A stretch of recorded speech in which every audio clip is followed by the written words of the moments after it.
So today we are going to be looking at the RB25Z, and yes, I said RB25Z because it's an RB25. But I want to go over some stuff that has been done to the Z so far, because it's been a while since I've made an update. But before that, I got a new belt sander, so I'm going to get that out of the truck and set that on the workbench. Shout out Harbor Freight. If you've done any type of metal work, you know that grinding the edges of the metal is the absolute worst part, and it can be a pain in the ass whenever all you're using is an angle grinder. So having a belt and disc sander is actually a phenomenal choice because you can set it directly onto the workbench and you can have it there to work off of whenever you need to. Oh, this is so weird to grab. All right. Professional unveil? No? No? Okay, I'm sorry.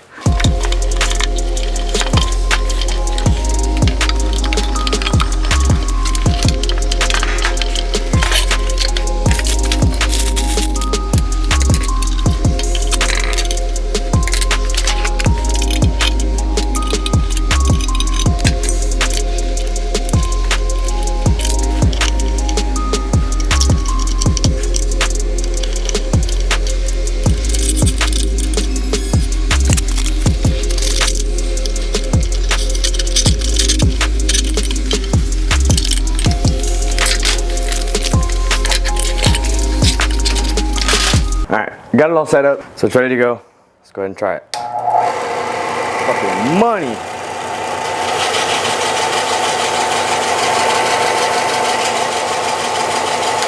Now that's gonna make life a lot easier. So now that we got all that set up, we're good to go and we can move on to the car. But before we get to that, I wanted to stop and go over some things. I know I've been gone for quite a while, and that's because I've been doing the podcast. If you don't know what I'm talking about, the Circle of Drift podcast. We talk about anything and everything that is drift related on top of motorsports in general. And we've gotten the chance to sit down with not only Matt Schulman, but that dude in blue. If you don't know who that is, it's David Patterson. So if you haven't heard of the Circle of Drift podcast, I'll leave that link in the description. You can go check that out now. And that also explains why I haven't been creating vlogs or build updates on the 250Z. Now, the car is still not finished. It does run and it does drive, but it needs a tune bad.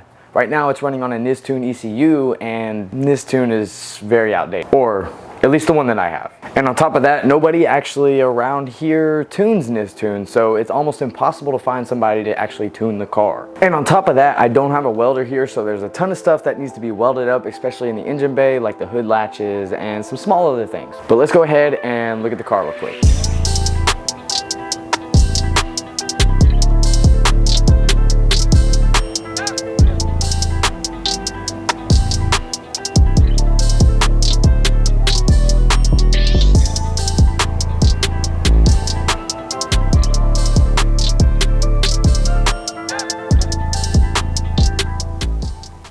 I never made a video on the tube front, but the tube front is actually fully custom. I made it all myself, and I did it to where I could still bolt a normal factory bash bar on the front of it. Now, will I keep the factory bash bar type deal? Probably not, because eventually whenever I put a Vertex kit on it, I want to build a bash bar that fits snugly inside the bumper, basically. And it'll give me a little bit more room. And another reason why I did the tube front is because this frame rail on this side has been smushed in twice by two different wrecks that I've had, one with a Corvette and one with the wall at Beach Bend. If you've ever been to Beach Bend, you know that track just sucks you up into the wall. So in order to fix that, I had to just chop it off, run a tube out to the front, and this is where the normal mounting plate is for just a normal 350Z bash bar. Don't hate me, my headlights are janked. Now, one of the coolest things that I added to this car over the time that I've been building it is Lambo doors, which if you haven't seen that video, it's a very horrible video back in the day, which was like 2 years ago, I think, when I made that, but let me just show you. So the driver's side strut actually leaks a little bit, so it doesn't stay up. But the passenger side over there is all good, so whenever I need to take pictures, I just open that one up and it looks sick as fuck. But before we go into the interior of the car, I want to show you in the back. So if you've seen the videos back then, you know that I had carbine wheel designs. I had carbine wheels on my car, which since then, ever since COVID, they are actually out of business and they are no longer a thing. So needless to say, these will end up being spares until I sell them all and have Conseil wheels. Because my co-host, Nate Sarton, is actually sponsored by Conseil, which we are working to get one for the podcast alone as well. But I went ahead and upgraded the taillights to the HR model taillights because they just look a little bit better, and the red is actually like shinier. But eventually I want to take some eBay tail lights and make those clear so that you get that nice clear tail light, hot boy look, you know what I'm talking about. But we did put a full 3-inch exhaust on the entire car. It is all fully custom. We did it at Nate's shop with his welder. Very simple, but I actually have an exhaust tip that is a broken heart. And it kind of kicks up a little bit. Looks very JDM. I'll put that on the screen. That is actually from a Bell Fab Parts. If you haven't heard of them, he does fully custom exhaust tips along with all other sorts of stuff that is actually pretty fucking sick. He hit us up and supported the podcast, so go check him out and get you some of the best exhaust tips you can find. I still have my hood sitting back here and not on the car because I have some hood struts that I got for the car. I just have been too busy to put them on. So here in the back, don't mind the mess because it's actually completely dirty. It always has been. But I had to relocate the battery to the back so that I had more space in the front and just to basically have extra room to work. But this battery mount kit along with the wiring kit was all from Amazon, so it's relatively cheap. I think the battery mount was only like 50 bucks. You just rib nut it to the chassis and the battery just sinks right in. But this is killer. The only thing I have to do is I need to put a kill switch on it, because if I leave it hooked up, it just drains the entire battery and I can't start it. So if you haven't seen it, it's an RB25 Swapped 350Z, which is why I call it a 250Z. But the last time you guys saw it, almost a lot of this was nowhere near finished. And the first hiccup I ever actually ran into on trying to get the car started was the coil pack. So on an RB25, the Series 1 and Series 2, they don't have smart coils. So whenever I was getting my wiring harness from Wiring Specialties, I opted out of the igniter chip. If you don't know what the igniter chip does, that is what ignites the coil packs, because they are not smart coils, just to put it simple enough. So what I had done is I had bought RB25 Neo coils because those are actually smart coils. Now what I didn't realize is that the Neo coil packs have a completely different bracket than the regular non-smart coil packs. So whenever I went to drop them in, they did not bolt up whatsoever. Now you can tell that I have different coil packs and a different bracket. And ideally the best way to go, after spending another $800 on coil packs, which is absurd to me, you go R35. Outside of Garage makes a perfectly good kit with the coil packs and the bracket, and it makes it completely simple enough. But other than that, everything is fairly simple. We got the 3-inch intercooler piping going to the Mishimoto intercooler along with the Mishimoto radiator up top. And the one thing that I didn't do on the Z whenever I had the VQ in it is I never put a catch can on it. So I went ahead and did that on the RB, and we have it running with 2 90s going over into the little pocket of the Z where the battery used to be, because the battery is actually relocated into the trunk. I'm not sure if you guys will be able to see this, but these purple metal plates down here are actually my motor mount. So all I did was actually take the factory motor mount on the RB, and it's literally just an arm that comes down to a platform that pivots a little bit. It's about 3 inches off from where the VQ motor mount sits on top of the subframe. So basically you just drill a hole in the side of the subframe, that way you have another mounting point on the side. You gotta build a platform that comes off and a piece to go down. You have 2 bolts holding it on to the subframe, and it's a lot more structural since it's hanging off to the side. And you can kind of see the same thing on this side. You can tell right here where it bolts down through, and then we have one that goes through the side of the subframe right here, and then it just goes off to a little platform where the actual factory motor mount bolts to. Now what a lot of you may be saying is, why didn't you just buy a motor mount kit? Well, because there are none. There used to be a company a long time ago that made motor mounts, trans mounts, everything you needed to do the entire swap, but I think they had a flood or a fire or something at their warehouse and they completely went out of business from it.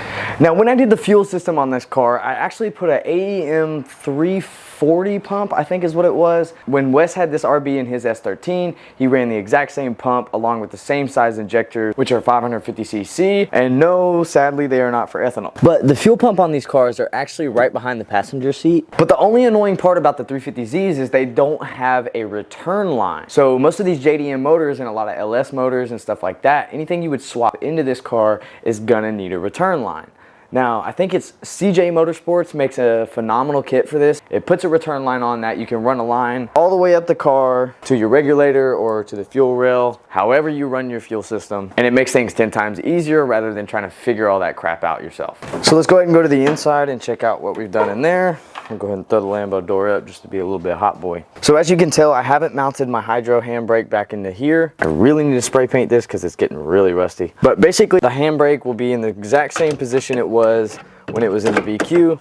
So it'll be shoved up under here and mounted right next to the gear shifter. So back when I had the VQ set up and everything was factory, I had my center console in here, and my fire extinguisher was actually mounted right here. Now, a little fun fact, back then I had an aftermarket radio right here. Whenever we mounted that, my buddy Brennan actually screwed it in while I held it there in position, and he screwed it right into the radio, and it completely messed up my Bluetooth ever since then, so we ripped it out. And we swapped it out for a temp gauge along with my Innovate boost gauge. Innovate makes a phenomenal kit that has your bung fittings and everything, all the sensors, everything you need for your turbo setup. And along with that, I have a special surprise coming in a later video where we are putting a new turbo on it. I won't discuss what it is yet, but this one has a little bit of shaft play. We'll just say that. But up top we have a switch panel along with a voltmeter and just some lousy USB ports, because I'm a bum and I like to have my phone charged. But the only switch that is actually active is this one, and it is my fan switch,